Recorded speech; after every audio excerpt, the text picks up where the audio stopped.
அனைவருக்கும் வணக்கம். இன்னைக்கு வீடியோவில் நம்ம டிஎன்பிஎஸ்சி யூனிட் 6 பாடத்தை பற்றி இன்னைக்கு நம்ம பார்க்கலாம். டிஎன்பிஎஸ்சி எக்ஸாம் நம்ம எடுத்துக்கிட்டாலே இந்த யூனிட் 6லேருந்து அதிகமான ஒரு கேள்விகள் வரும் உங்களுக்கு ஜென்ரல் ஸ்டடீஸில்.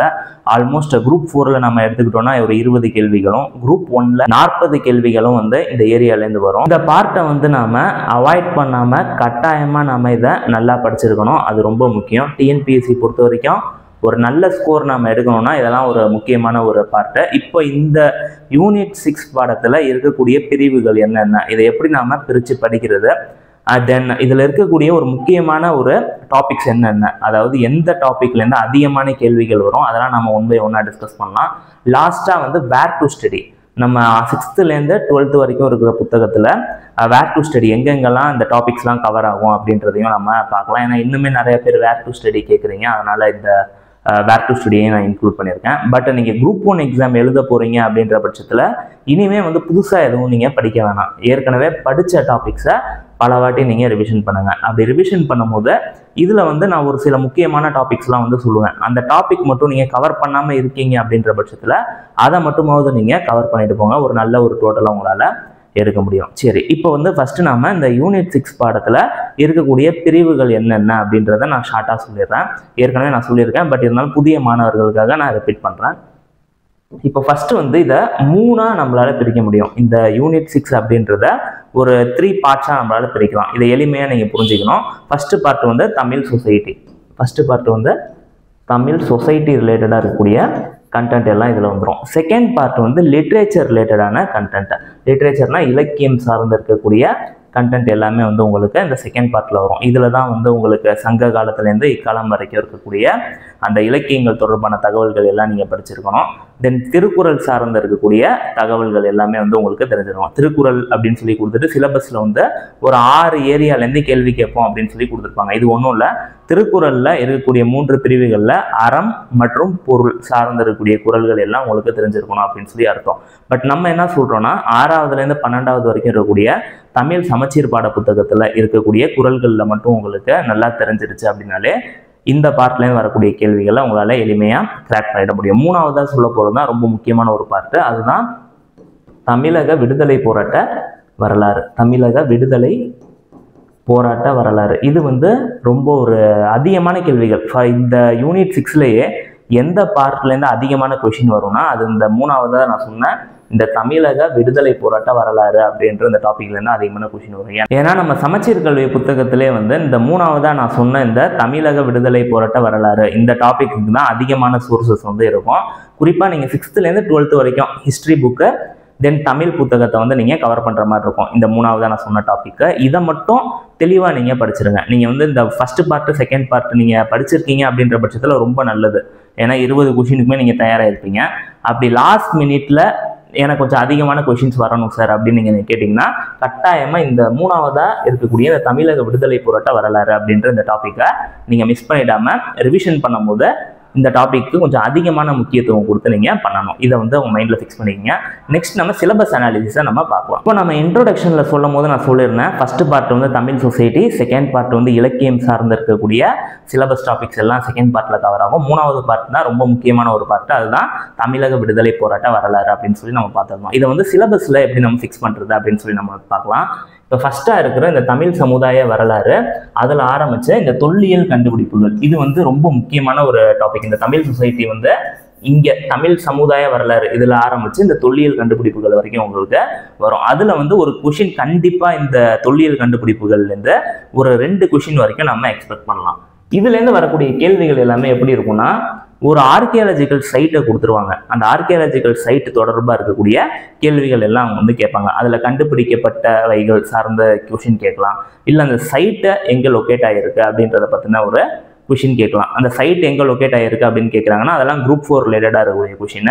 கொஞ்சம் அட்வான்ஸ்டாக ஒரு டிகிரி ஸ்டாண்டர்டில் கொஷின் கேட்குறாங்க அப்படின்ற பட்சத்தில் டஃப்னஸ் கொஞ்சம் ஜாஸ்தி ஆகிட்டே போகும். இது மாதிரியான கொஷின்ஸ்லாம் நம்ம ப்ராக்டிஸ் பண்ணியிருக்கணும். இப்படி நம்ம ப்ராக்டிஸ் பண்ணோம் அப்படின்னாலே இந்த ஃபஸ்ட் பார்ட்லேருந்து நம்மளால் கொஷின்ஸை எளிமையாக டேக்கிள் பண்ணிட முடியும். Second part literature part. இது ஒரு வாஸ்டான ஒரு ஏரியா.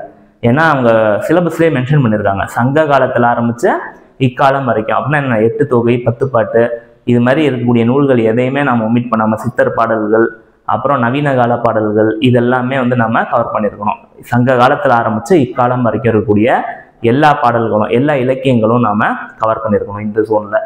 பட் இந்த பார்ட்லேருந்து அதிகமான கொஷின் வருதா அப்படின்னு கேட்டிங்கன்னா, நம்ம ப்ரீவியஸ் இயர் கொஷின் பேப்பரை நம்ம அனலைஸ் பண்ணும்போது நமக்கு இந்த செகண்ட் பார்ட்லேருந்து ரொம்ப கம்மியான கேள்விகள் வருது. அதுக்கு நான் ஃபுல்லாக ஒமிட் பண்ணேன்னா ஜஸ்ட் 6th to 12th வரைக்கும் இருக்கக்கூடிய நம்ம தமிழ் பாட புத்தகத்தில் இருக்கக்கூடிய அந்த நூல் குறிப்பு அண்ட் ஆசிரியர் குறிப்பை மட்டுமாவது நீங்கள் படிச்சுட்டு போங்க. இது வந்து இலக்கியத்தை பொறுத்த வரைக்கும். தென் இலக்கியத்திலேயே உங்களுக்கு திருக்குறளில் எடுத்துக்கிட்டோம்னா நான் ஆல்ரெடி சொல்லியிருப்பேன், அறம் மற்றும் பொருள் சார்ந்து இருக்கக்கூடிய அதிகாரங்களில் வந்து நாம கவர் பண்ணியிருக்கணும் அப்படின்னு சொல்லி நான் சொல்லியிருப்பேன். இது வந்து ஸ்கூல் புக்கில் எத்தனை குறள்கள் கவர் ஆகுதோ அதை மட்டுமாவது நீங்கள் தெரிஞ்சிருப்போங்க.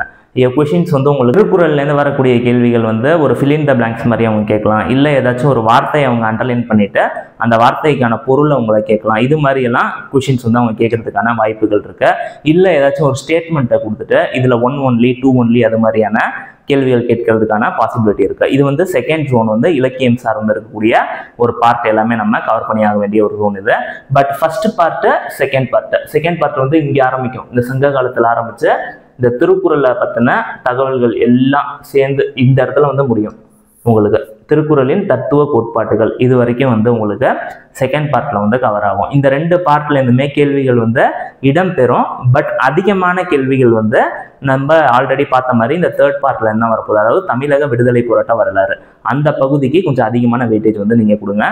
இது வந்து ஃபர்ஸ்ட் பார்ட், இது செகண்ட் பார்ட். இப்படி வந்து உங்க சிலபஸ் நீங்க பிரிக்கணும். இப்போ தேர்டா இருக்கக்கூடிய தமிழக விடுதலை போராட்ட வரலாறை பத்தி நம்ம பார்ப்போம். இப்போ தேர்ட் பார்ட் வந்து உங்களுக்கு இந்த இடத்துல ஸ்டார்ட் ஆகும். விடுதலை போராட்டத்தில் தமிழ்நாட்டின் பங்கு, இதில் ஆரம்பிச்ச அப்படியே இந்த லாஸ்ட் வரைக்கும் உங்களுக்கு சீர்திருத்த மாற்றங்கள் வரைக்கும் உங்களுக்கு இந்த தேர்ட் பார்ட்ல வரும். இது வந்து எப்படி நம்ம படிக்கணும் அப்படின்னா, நம்ம ஸ்கூல் புக்ல 6th to 12th வரைக்கும் இருக்கக்கூடிய தமிழக விடுதலை போராட்டம் சார்ந்து இருக்கக்கூடிய தகவல்கள் எல்லாம் நீங்க படிச்சிட்டீங்க அப்படின்னாலே உங்ககிட்ட ஒரு சாலிடான நாலேஜ் இருக்கும். அந்த நாலேஜை வச்சு நிறைய நீங்க டெஸ்ட் பிராக்டிஸ் பண்ணணும். இந்த விடுதலை போராட்டத்தில் தமிழ்நாட்டின் பங்கு அப்படின்றதுல ஆரம்பிக்கணும் நீங்க. அதாவது இது வந்து என்னன்னா, நம்ம தமிழர்களுடைய பங்களிப்பு விடுதலை போராட்டத்துல எப்படி நடந்துச்சு, அவங்க நடத்தின முக்கியமான மூமெண்ட்ஸ் என்னென்ன அப்படின்றதெல்லாம் நீங்க கவர் பண்ணிடுங்க. அதாவது ஐயக்காரர் ரெபிலியன் ஆகட்டும், மருது பிரதர்ஸ் ஆகட்டும், அப்புறம் வேலூர் மியூட்டினி, இதுல ரொம்ப முக்கியம் 1806 நடந்த வேலூர் மியூட்டினி, இது மாதிரி வந்து இருக்கக்கூடிய சின்ன சின்ன விஷயங்கள் எல்லாமே வந்து நீங்க கவர் பண்ணிடுங்க. இதெல்லாம் நம்ம ஸ்கூல் புக்லேயே கவர் ஆகும். 6th to 12th வரைக்கும் நீங்க படிச்சிட்டீங்க அப்படின்னாலே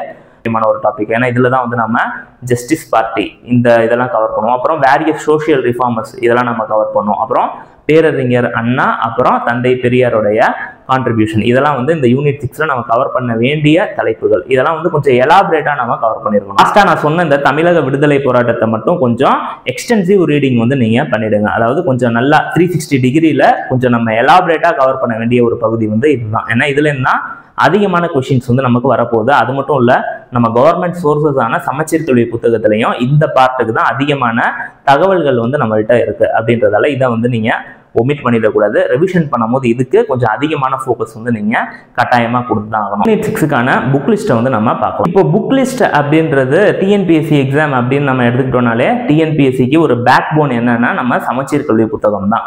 6வதுல இருந்து 12வது வரைக்கும் நீங்க படிச்சாகணும் அப்படின்றது உங்களுக்கு தெரியும். அதை வந்து ஒரு பிரைம் சோர்ஸா வச்சுக்கோங்க. நம்ம சிலபஸ் டாபிக்ஸ் என்னென்ன டாபிக்ஸ் இருக்கோ அந்த டாபிக்ஸ்லாம் எங்கெங்கெல்லாம் நம்ம ஸ்கூல் புக்ல கவர் ஆகுதோ அது கவர் ஆகக்கூடிய அந்த பார்ட்டை மட்டும் கொஞ்சம் நல்லா படிச்சுக்கோங்க. அது மட்டும் இல்லாமல் நீங்கள் குரூப் 1 மெயின்ஸ் எக்ஸாம் நீங்கள் எழுதுறீங்க அப்படின்ற பட்சத்தில் இந்த பகுதி வந்து உங்களுக்கு ஜென்ரல் ஸ்டடிஸ் 2ல வரக்கூடிய தமிழ் சொசைட்டியில் கவர் ஆகும். அதுக்கு இந்த ரெஃபரன்ஸ் புக்கையும் சேர்த்து வந்து நீங்கள் படிக்கிற மாதிரி இருக்கும். ரெஃபரன்ஸ் புக்னா ஒன்றும் இல்லை, நம்ம சிலபஸ் டாபிக் கவர் ஆகக்கூடிய நம்ம ஸ்கூல் புக்ஸில் கவர் பண்ணிடுறோம். அது இல்லாமல் ஒரு சில இம்பார்ட்டன்ட் டாபிக்ஸு கொஞ்சம் அதிகமான தகவல்கள் தேவைப்படுது. அப்போ வந்து நம்ம இந்த ரெஃபரன்ஸ் புக்கை நம்ம ரெஃபர் பண்ணோம். இது வந்து நீங்கள் குரூப் 2 படிக்கிறீங்க, குரூப் 1 படிக்கிறீங்க அப்படின்ற பட்சத்தில் இதை யூஸ் பண்ணிக்கிங்க. ப்ரிலிமினரி எக்ஸாமுக்கு இன்னும் 1 month தான் இருக்குது. இந்த டைமில் வந்து நீங்கள் இந்த புத்தகத்தை புதுசாக வாங்கி நீங்கள் படிக்க வேணாம். ஆல்ரெடி நீங்கள் என்ன படிச்சீங்களோ அதை ரிவிஷன் பண்ணுங்கள். ப்ரிலிமினரி எக்ஸாம் சக்ஸஸ் பண்ணதுக்கப்புறம் நம்ம இந்த புக்ஸை வந்து நீங்கள் ரெஃபர் பண்ணிக்கலாம் மெயின்ஸுக்கு. இப்போ இது ரெஃபரன்ஸ் புக்குக்கு போகிறதுக்கு முன்னாடி நான் வந்து இந்த ஸ்கூல் புக்கை 6th to 12th இதை வந்து பிரைம் சோர்ஸ் அப்படின்னு சொல்லி நான் ஆல்ரெடி சொல்லியிருந்தேன். இதை தெளிவாக நீங்கள் படிச்சுட்டு நிறையா வாட்டி ரிவிஷன் பண்ணீங்க அப்படின்னாலே ப்ரிலிமினரி எக்ஸாமை உங்களால் கிராக் பண்ண முடியும். பட் என்னன்னா இதை நம்ம பண்ணிட்டு இருக்கும் போதே டெய்லி வந்து ப்ரீவியஸ் இயர் கொஸ்டின் பேப்பர் 2019லேருந்து இன்னைக்கு வரைக்கும் நடந்த டிஎன்பிஎஸ்சி உடைய ப்ரீவியஸ் இயர் கொஸ்டின் பேப்பர் எல்லாமே வந்து நீங்க கலெக்ட் பண்ணி அந்த கொஸ்டின் எல்லாமே வந்து நீங்க சால்வ் பண்ணி பார்க்கணும். இதுதான் வந்து ஒரு முக்கியமான ஒரு ஸ்டேஜ் அப்படின்னு நான் சொல்லுவேன். ஏன்னா நம்ம ப்ரீவியஸ் இயர் கொஸ்டின் பேப்பரை நம்ம அனலைஸ் பண்ணும்போது தான் நமக்கு டிஎன்பிஎஸ்சி எந்த ஸ்டாண்டர்ட்ல கொஸ்டின் கேட்குறாங்க, அந்த கொஸ்டின்லேயே நிறைய ஸ்டாண்டர்ட்ஸ் இருக்கும். பற்றி கூட நான் வந்து என்னுடைய ப்ரீவியஸ் வீடியோஸ்லாம் நான் எக்ஸ்பிளைன் பண்ணியிருக்கேன். கொஸ்டின் வந்து ஸ்டேட்மெண்ட் பேஸ் பண்ணியிருக்கோம், மேட்ச் த ஃபாலோயிங்காக கொஸ்டின் கேட்பாங்க, இல்லை ஒரு டெஃபினிஷனை கொடுத்துட்டு அது சார்ந்த கொஸ்டின் கேட்பாங்க. இது மாதிரி பல வெரைட்டியில் கொஸ்டின் கேட்பாங்க. அந்த வெரைட்டி ஆஃப் கொஸ்டினுக்கு நமக்கு சரியான ஒரு ப்ராக்டிஸ் இருக்கணும். அப்படி அந்த ப்ராக்டிஸை நம்ம டெவலப் பண்ணால் மட்டும்தான் எம்சிக்யூ கொஸ்டினை வந்து நம்ம ஒரு பயம் இல்லாமல் கொடுக்கப்பட்ட அந்த 3 மணி நேரத்துக்குள்ளே நம்மளால் அந்த தேர்வை எழுதி முடிக்க முடியும். அதுக்கு நம்ம கட்டாயமாக எம்சிக்யூ ப்ராக்டிஸ் வந்து டெய்லி நம்ம பண்ணணும். ஒரு 30லேருந்து ஒரு 50 question daily previous year question பேப்பரை நீங்கள் சால்வ் பண்ணிகிட்டே வந்தீங்கன்னா கண்டிப்பாக உங்களுக்கு எம்சிக்யூ கொஸ்டினில் ஒரு நல்ல ஒரு பரீட்சையம் வந்து கிடைக்கும். இது வந்து நீங்கள் மிஸ் பண்ணிடாதீங்க. இது ரெண்டையும் கட்டாயமாக நம்ம பண்ண வேண்டிய ஒரு ஸ்டெப்ஸ் இது. குரூப் 1 மெயின்ஸுக்கு இது 3ஐயும் ஒரு ரெஃபரன்ஸ் புக்காக நீங்கள் எடுத்துக்கலாம். இல்லை குரூப் 2 நீங்கள் படிக்கிறீங்க, டைம் கொஞ்சம் ஜாஸ்தியாக இருக்குது அப்படின்ற பட்சத்தில் இந்த 3 புக்கை நீங்கள் சேர்த்துக்கலாம். நான் ஃபஸ்ட்டாக நான் சொல்லியிருப்பேன், அதாவது இந்த யூனிட் 6 3ஆக உங்களால் பிரிக்க முடியும். ஃபர்ஸ்ட் பார்ட் தமிழ் சொசைட்டிக்கு இந்த புக்கை வந்து ரெஃபரன்ஸ் புக்காக நீங்கள் எடுத்துக்கலாம். தமிழக வரலாறு மக்களும் பண்பாடும், இந்த புக்கோடைய ஆத்தர் வந்து கே பிள்ளை அப்படின்ற ஒரு எழுதின இந்த புக்கை நீங்கள் ஃபாலோ பண்ணலாம். இதில் வந்து நிறைய அந்த சைட்ஸ் எல்லாம் இவங்க கவர் பண்ணியிருப்பாங்க. ஆர்கியாலஜிக்கல் சைட்ஸ் எல்லாம் அவங்க தெளிவாக எலாபரேட்டாக கவர் பண்ணியிருப்பாங்க. அப்புறம் தமிழ் சொசைட்டி ரிலேட்டடான டேட்டா எல்லாமே வந்து உங்களுக்கு பக்காவாக அந்த புக்கில் இருக்கும். இது இலக்கியத்தை பொறுத்த வரைக்கும் உங்களுக்கு தமிழ் லிட்ரேச்சர் ஃப்ரம் சங்கம் ஏஜ் டு கான்டெம்பரரி ஏஜ் அப்படின்னு சொல்லி ஒரு டாபிக் இருக்கும். அந்த தமிழ் லிட்ரேச்சர் தொடர்பான எல்லா டீட்டெயிலுமே உங்களுக்கு இந்த புக்கில் கவர் ஆகும். வகைமை நோக்கில் தமிழ் இலக்கிய வரலாறு அப்படின்ற இந்த புக்கில் உங்களுக்கு கவர் ஆகும். அப்புறம் திருக்குறளுக்கு இந்த புக்கை நீங்கள் ரெஃபர் பண்ணலாம். மு வரதராஜன் எழுதின திருக்குறள் புக்கை வந்து நீங்கள் ரெஃபர் பண்ணலாம். இதுதான் வந்து ரெஃபரன்ஸ் புக் பொறுத்த வரைக்கும். பட் ரெஃபரன்ஸ் புக் வந்து இப்போ இருக்கக்கூடிய இந்த குறுகிய காலத்தில் யாரும் இதை வந்து புதுசாக நீங்கள் படிக்க வேணாம். ஆல்ரெடி நீங்கள் படித்த இதை மட்டும் தெளிவாக ரிவிஷன் பண்ணி நிறையா ப்ராக்டிஸ் நீங்கள் எடுத்து வச்சுருக்கீங்க அப்படின்ற பட்சத்தில் இந்த பார்ட்டை மட்டும் கொஞ்சம் நல்லா நம்ம கட்டாயமாக நம்ம திருப்பி நாம் படிச்சுக்கிட்டே இருக்கணும். ஏன்னா ரிவிஷன் வந்து ரொம்ப முக்கியம். ஒரு 3லேருந்து ஒரு 5 ரிவிஷன் பண்ணுற மாதிரி வந்து நீங்கள் பார்த்துக்குங்க. ஓகே, இவ்வளோ நேரம் வந்து நாம் சிலபஸ் அனாலிசிஸ் பார்த்தோம். யூனிட் 6 பாடத்தை எப்படி நாம் 3 பார்ட்ஸாக பிரித்து அதில் எது ரொம்ப முக்கியமான ஒரு பார்ட்டை எப்படி நாம் ப்ரிப்பேர் பண்ணோம் அப்படின்றதுக்கான டீட்டெயில்டான ஒரு analysis with reference books and standard books என்னென்னலாம் நம்ம படிக்கணும் அப்படின்றத நம்ம பார்த்துருந்தோம். இப்போ நம்ம school books 6th to 12th வரைக்கும் இருக்கக்கூடிய ஸ்கூல் புக்கில் ஹிஸ்ட்ரி அண்டு தமிழ் அதில் எந்தெந்த யூனிட்ஸ்லாம் நம்ம ரெஃபர் பண்ணோம் அப்படின்றத இந்த டேப்லோ காலமில் நான் கொடுத்துருக்கேன். இந்த டேப்லோ காலம் பிடிஎஃப் வந்து நான் வந்து என்னோட டிஸ்கிரிப்ஷனில் நான் தரேன். தென் நம்ம டெலகிராம் சேனல்லையும் நான் அப்லோட் பண்ணுறேன். தேவைப்படுறவங்க அதை நீங்கள் டவுன்லோட் பண்ணிக்கலாம். இதில் வந்து எப்படி இருக்கும்னா, இப்போது ஹிஸ்ட்ரி ஆஃப் தமிழ் சொசைட்டி இது ஃபஸ்ட்டு பார்ட் அப்படின்னு சொல்லி நம்ம பார்த்துருந்தோம். இதற்கான புக்ஸ் எல்லாமே இதில் கொடுத்துருப்பாங்க. இதில் வந்து அந்த book 6th term 1 term 2 term 3 அப்புறம் இதில் வந்து அந்த லெசனோட பேர் இருக்கும். தென் இங்கே வந்து அந்த லெசனோடைய நம்பர் அது வந்து யூனிட் 1ல் வருதா யூனிட் 2ல் வருதா அந்த மாதிரி வந்து லெசனோட நம்பர் எல்லாமே இந்த லாஸ்ட் காலம்ல வந்து இருக்கும். இது வந்து ஃபர்ஸ்ட் பார்ட்டுக்கு. இந்த லிட்ரேச்சர் பார்ட்டுக்கு வந்து 6th to 12th வரைக்கும் இருக்கக்கூடிய எல்லா தமிழ் புத்தகத்திலையும் நம்ம அந்த ஆசிரியர் குறிப்பு, அந்த நூல் குறிப்பு, அப்புறம் பாக்ஸில் ஏதாச்சும் இம்பார்ட்டண்ட்டான data with reference to this literature அப்படி ஏதாவது ஒரு டேட்டா இருக்குது அப்படின்னா அதையுமே வந்து நாம கவர் பண்ணணும். அதுதான் வந்து தேர்ட் பார்ட், அதாவது தமிழக விடுதலை போராட்ட வரலாறு. இதுக்கான கண்டென்ட் எல்லாம் எந்தெந்த லெசன்ல எந்தெந்த டாபிக்கை நாம ரெஃபர் பண்ணோம் அப்படின்றத இந்த டேபிளோ காலம்ல நான் கொடுத்துருக்கேன். இந்த வேர் டு ஸ்டடி பிடிஎஃப் நம்மளோட டிஸ்கிரிப்ஷன்லையும் நம்ம டெலகிராம் சேனல்லையும் நான் தரேன். அது தேவைப்படுறவங்க அதை நீங்க யூஸ் பண்ணிக்கலாம். இந்த வீடியோவில் நான் வந்து இந்த யூனிட் 6 பாடத்தை எப்படி நம்ம ப்ரிப்பேர் பண்ணோம், இந்த யூனிட் 6க்கான ஸ்ட்ராட்டஜியை நான் கிளியரா எக்ஸ்பிளைன் பண்ணியிருப்பேன் அப்படின்னு சொல்லி நான் நம்புறேன். இந்த யூனிட் 6 தொடர்பாக உங்களுக்கு ஏதாச்சும் டவுட்ஸ் இருக்கு அப்படின்ற பட்சத்தில் கீழே கமெண்ட் செக்ஷன்ல கமெண்ட் பண்ணுங்க. இவ்வளோ நேரம் இந்த வீடியோ பொறுமையாக பார்த்துக்க ரொம்ப